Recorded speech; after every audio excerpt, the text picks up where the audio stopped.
This is Storyboard and we are celebrating our 10th anniversary here on CNBC TV 18. Now, if advertising was becoming more engaging and entertaining in the last decade, the advertising business was changing as well. The Storyboard decade saw the rise of the media agency as separate from the ad agency. It saw Delhi and Bangalore emerge as big centers for the business thanks to the growing cluster of companies there. It saw the next generation of creative leaders emerge, independent agencies get born and get really busy, and it also saw the clear acknowledgement that exceptional creative talent would be allowed to lead the business. Here's the story in the words of the people who have lived it. If there were 80 channels 10 years ago, today there are about 550. 10 years ago, no marketer had a mobile advertising plan. Today we're talking 3G. And Facebook and Twitter were just gleams in their founders' eyes. The proliferation and complexities of media has had a direct impact on the structure of the advertising business. Media agencies emerged and ad agencies had to learn a whole lot of new skills. The unbundling of media from media planning and buying from advertising happened coincidentally along with the same time as Storyboard. So, you had a situation where I think with Group M being formed and Madison's rise, and we of course also Lodestar came somewhat later. But I think in this Indian industry, what was happening globally, and it happened pretty fast in India. Coincidentally, unbundling happened in India parallelly with the developed world of UK and US. It's not that it was a lag effect here. So that's a big change which happened. Unbundling had its own implications. We had to be used to becoming organizations, running our own P&Ls, managing our own cultures rather than being departments of advertising agencies. I somewhere feel that clients have started getting a little bit more into lazy marketing. In the 90s, I think we used to be much more about hardworking media plans. This is much more now share of voice, salience kind of things, or give me one impact, which is just a high cost thing coming out of a newspaper, sound chips into newspapers. They're all good. There's very good stuff. But there's been reliance on paying a premium for impact and premium for salience over the conventional hardworking media plan. There is greater accountability definitely today. There is a greater need with competition coming on. There's a greater need to get more bang for the buck. There's a greater need to constantly work on the relationship to stay fresh, not just in the consumer's mind and heart, but also as far as the client is concerned. Because with greater mobility happening, thanks to the shortage of talent, you are having a situation where either on the client side or the agency side, you are having talent moving either in or out of the industry, as a result of which newer relationships have to be constantly built. In the last decade, I think India has been about exposure, buying maximum GRPs at the lowest possible cost.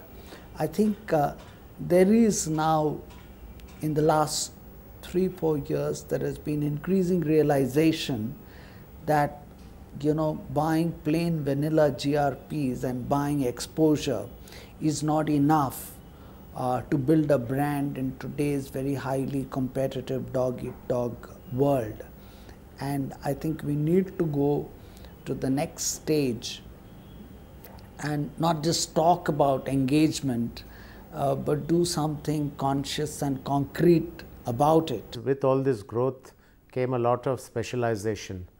And what hit us, being in a full service agency and being, or let's say our scale was attributed to being jack and master of all trades. With specialization, we had media moving out. And I think that became a big change, because as long as media was with us, I think we controlled the entire value spectrum.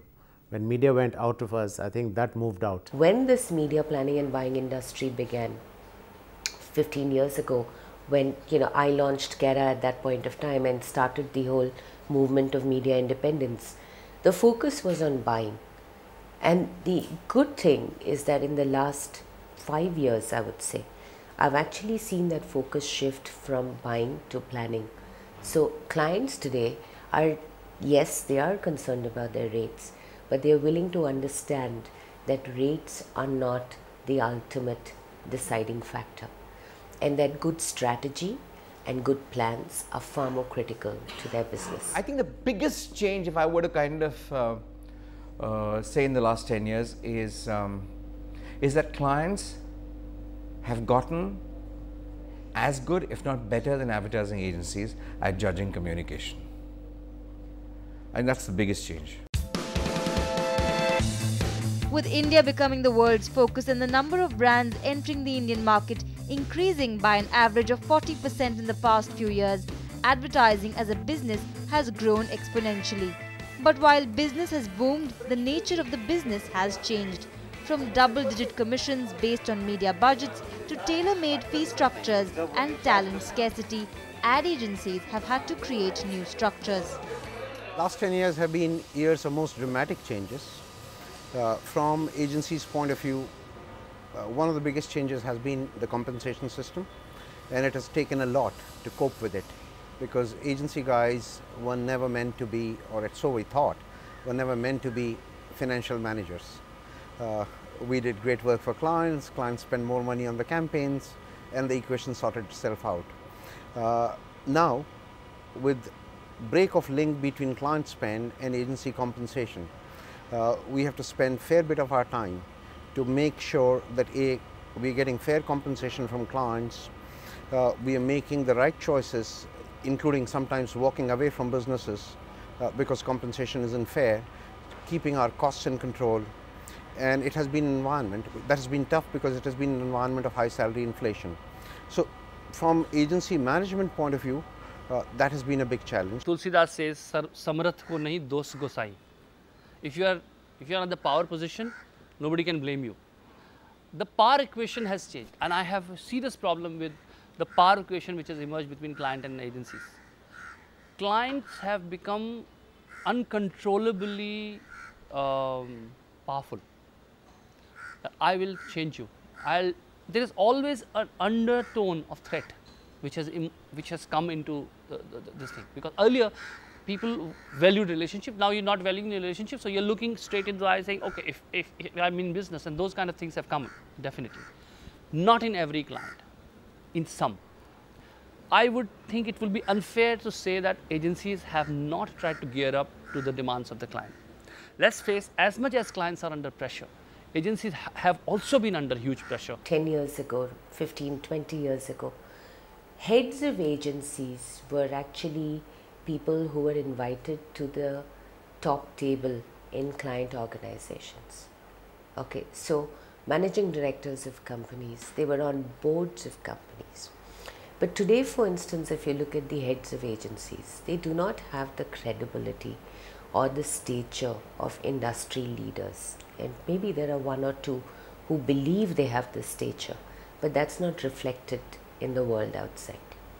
So I think the last 10 years have been very unkind to the business, because instead of being outward looking and looking at change and embracing new ideas and concepts, the advertising industry has become very protectionist.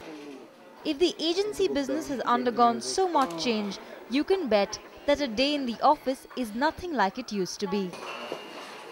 Sometimes do some work. I remember those days, there used to be one commercial which will be running for 3 years, 4 years time, sometimes even more than that. And that commercial used to be an event for an agency or a client. And I remember how everybody used to plan for those, that where are we going to shoot, what is going to be the location, oh, I'm going for a shoot, the client is finally paying for my travel also. Those things used to happen in creative fraternity, I remember. Because it used to be like once in a while you shoot a commercial, and there used to be a whole long queue for who's going to write the commercial, and who's, not everyone used to get an opportunity to write a commercial. Oh, I've written my first commercial. That is a big thing. And I think it was a pretty relaxed atmosphere when the commercial is approved, it's on air, because you can sit and then enjoy that. Most of the clients were on commission, so you used to know that once you've done it, you're getting the fruits of it. Not that there was less hard work, but there was more fun, and the expectations were less. There were great minds and great people at that time, but they were not that high strung as you find the profession today. gradually there has been a lot of demand from advertising. You have clients today who are shooting a commercial a week today. I mean, you can imagine in telecoms, situation is like that. You're changing a tariff, you're launching a new VAS, immediately you have to.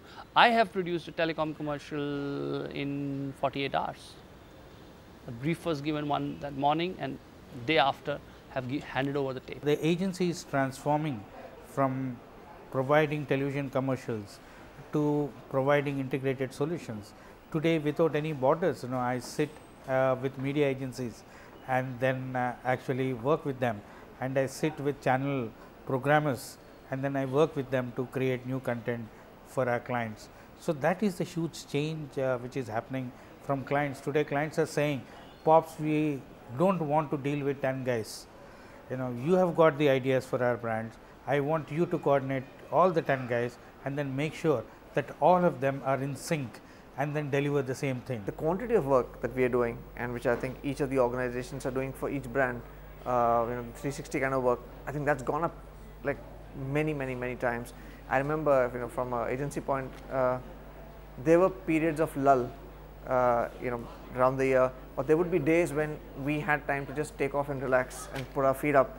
I don't think we get a single minute off now. If we look at the last 10 years, I think 95% of anything that we have won in our history has been won in the last 10 years.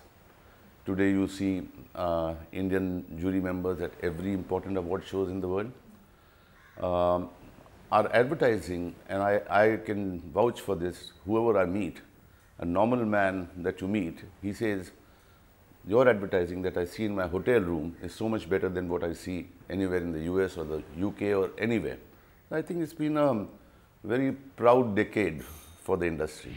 What an incredible experience the Storyboard decade has been for the people at the leading edge of advertising. One of the things I can't help but point out is that advertising professionals have become more business-like in their approach, and that hasn't been at the cost of creativity. I think the Storyboard decade will be remembered for advertising having become more creative because it has had to become more accountable. The age of cool dudes spouting hot air is dead and buried, and no one's singing a requiem. With that, it's time to close this show of Storyboard, but we'll be back with more on the Storyboard decade next week, same time in our spanking new Storyboard set. So see you then.